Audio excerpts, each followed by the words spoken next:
Hey everybody, TJ Mac Vintage Cards and Nostalgia here. I hope everybody had a great Thanksgiving. In today's video, I'm going to do another episode of When the Card Fits. And for those who are newer to my channel, I collect cards from the 1930s until 1989 of football, baseball, and hockey. And I'm very much into acquiring cards.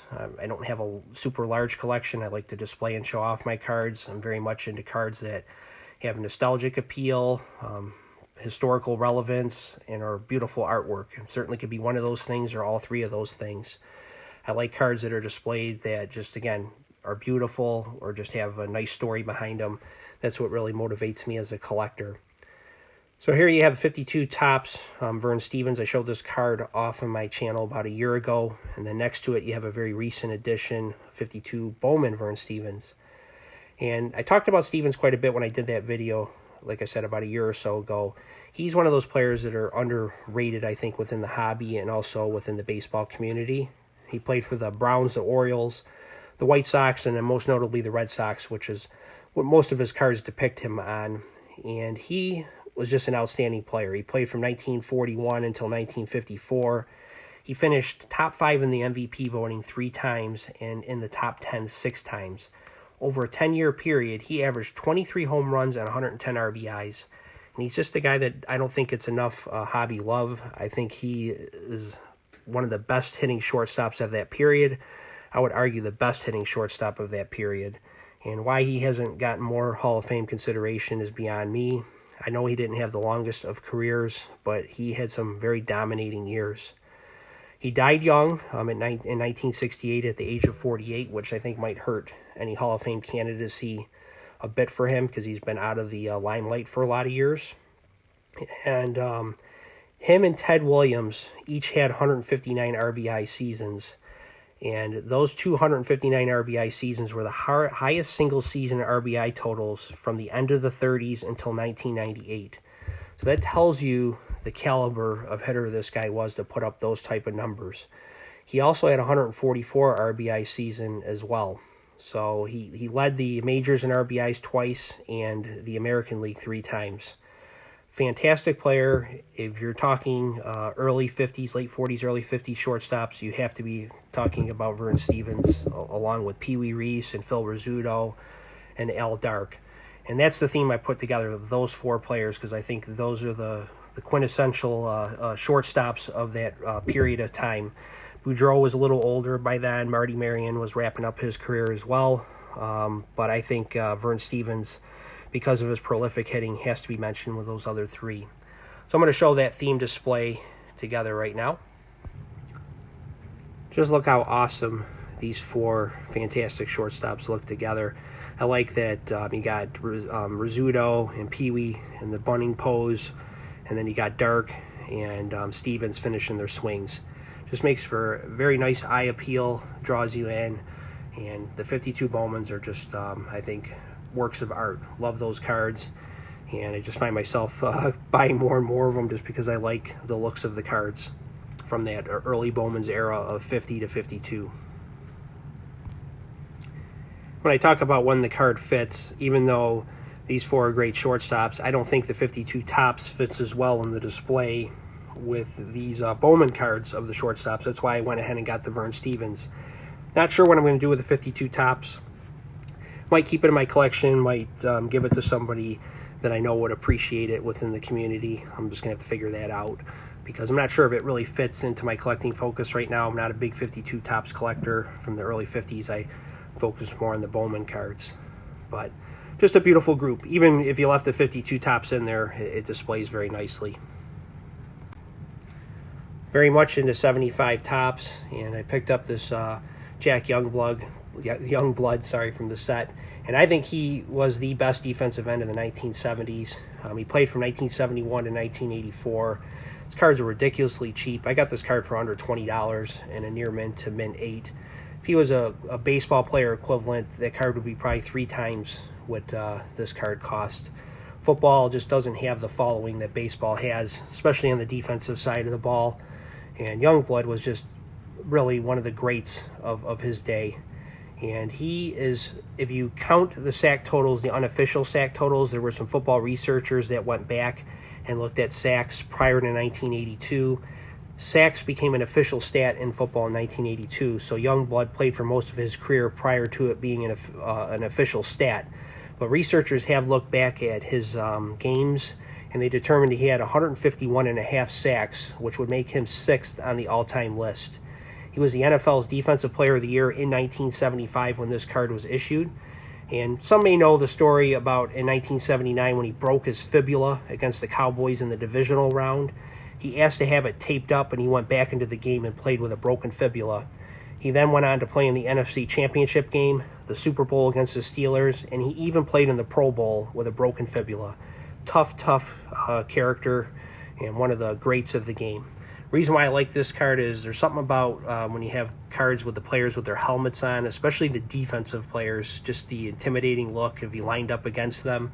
And I'm going to put this card together with 2 other cards with great defensive players with their helmets on. Talk about intimidation. Again, best defensive end in the 1970s in my opinion.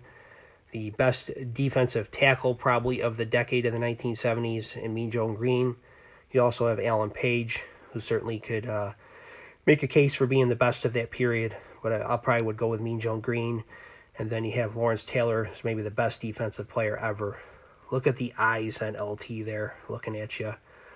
Look at Mean Joe there.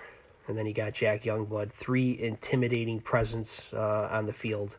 Love these cards, and I just think makes for a great mini display within my collection. Wanted to add this 1985 Topps Wayne Gretzky to my key card run that I have of hockey from 1968 to 1985. So I picked this one up a little while back, but I haven't shown it on my channel. And I like to think of, when I think of hockey, it's pretty easy to me to designate what I call, just use a Christian reference of the Father, Son, and the Holy Ghost, or Holy Spirit. I'll call this the Father, the Son, and the Hockey Spirit. There's 3 players that really stand out to me in hockey history as having great contribution to the game. Gretzky certainly one of them. I consider him like the Hockey Spirit because he did so much to bring the casual fans into hockey with his play. I've said before, I'm not sure he's the greatest player ever if you try to factor him in playing in any generation.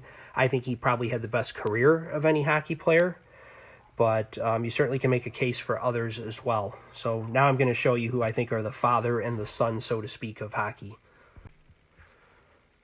Gordie Howe, I consider the father of hockey. If you ask Bobby Orr, Wayne Gretzky, Bobby Hull, any of those guys who they thought was the greatest player ever, they're going to say Gordie Howe. He was just idolized. I think he did more to create interest in hockey amongst those who played it than anybody else. I think he is the father of the modern game, and just he was one of the best players to ever play. He had 22 consecutive 20-goal seasons from 1949 to 1971. Now, Wayne Gretzky did come along and break most of his records, but like I said, Gretzky was just in awe of Gordie Howe as a player and idolized him. So I think he is hockey's father of the modern era, certainly. And then you got Bobby Orr, who I think is the son. He was the perfect hockey player. I really mean this other than having bad knees. I mean, there was nothing he could not do. He was the best defenseman of his era and the best offensive player of his era. And I can't say anybody else in hockey history could certainly meet both of those categories. He was also the best skater of his era. He could take the puck end to end and just tire people out. He was like a Lamborghini playing with a bunch of Ford Tauruses.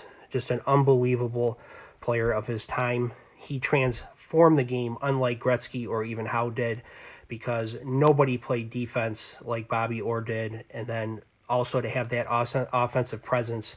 He broke 100 points 3 times as a defenseman. Up to that point, nobody even came close to those numbers. He won 3 consecutive Hart trophies as the MVP, led the league in points as a defenseman, which is unheard of. If it wasn't for those bad knees, I think he would clearly be clearly be the greatest player of all time. His career just wasn't long enough, which I think hurts his case some. But this is the father, the son, and again, the Hockey Spirit. Just love these 3 cards together. I try to pick images that look kind of similar to one another. Here's my magazine for the day that I like to show lately in all my videos. Newsstand a copy of the August 7th, 1978 Sports Illustrated. Again, the Newsstand copies are very hard to find. I got this one for about $15 shipped, which I think is an amazing deal given the condition this magazine is in. And I talk a little bit more about that with magazines because I know a lot of people are not familiar with collecting them. Now, it should come as no surprise that Pete Rose, the all-time hit king, boasts the third longest hitting streak in Major League Baseball history. He had a hit streak that started in 1978 on June 14th, and it lasted 44 games until August 1st, 1978.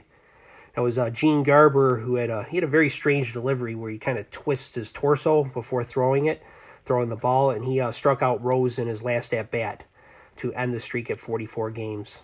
Now, what's interesting, I think, is that you have the 78 Topps set that had the Pete Rose that year, and just a nice example of this card, and I think it goes very well with the magazine.